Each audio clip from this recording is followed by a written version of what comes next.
Tahu Inul Daratista kan? Pedangdut sekaligus pemilik usaha rumah karaoke Inul Vista itu lagi jadi bahan pemberitaan.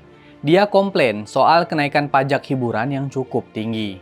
Jadi, pemerintah belakangan ini naikin pajak hiburan antara 40% sampai 75% padahal sebelumnya cuma 15%. Kebijakan itu amanat Undang-Undang Nomor 1 Tahun 2022 tentang hubungan keuangan antara pemerintah pusat dan pemerintah daerah atau Undang-Undang HKPD, khususnya pajak barang dan jasa tertentu. Nah, Inul kecewa banget sama kebijakan pemerintah itu. Dia bahkan menilai Menteri Pariwisata dan Ekonomi Kreatif Sandiaga Uno mau matiin usaha sektor hiburan. Pak Presiden, Pak Jokowi, tolong diintip. Pak, teriakan saya, kata Inul. Dalam video di akun sosial media miliknya, Inul nunjukin kondisi terkini salah satu usaha karaoke-nya di Point Square Lebak Bulus, Jakarta Selatan. Dalam video, terlihat tempat karaoke-nya sepi pengunjung, padahal hari itu weekend. Dulu, kata Inul, pegawai di semua outletnya sampai 50 orang. Tapi, belakangan pegawainya dikurangi sampai 35-40 orang per outlet. Kata Inul, kalau pajak dinaikin terlalu tinggi, apalagi hingga 75%, usaha rumah karaoke bakal bangkrut karena nggak sanggup bayar pajak.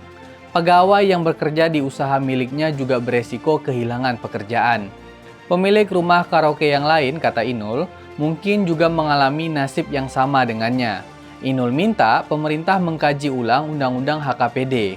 Pelaku industri spa juga komplain soal kebijakan ini.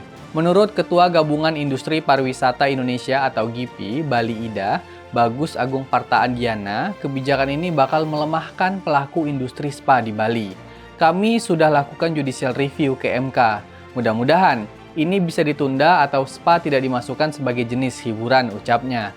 Menteri Sandi menjawab komplain Inul. Kata Sandi, pelaku usaha nggak perlu khawatir karena kebijakan itu masih proses judicial review di MK. Pemerintah, kata Sandi, memastikan kebijakan itu untuk memberdayakan dan memberikan kesejahteraan, bukan untuk mematikan usaha.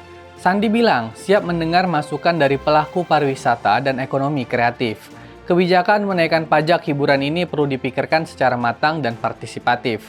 Gimanapun, pelaku usaha pasti mau iklim usaha yang bisa mendukung perkembangan usaha mereka. Tapi sisi lain, pendapatan negara dari pajak juga perlu dimaksimalkan. Semoga spirit kebijakan yang akan diambil soal ini win-win solution ya.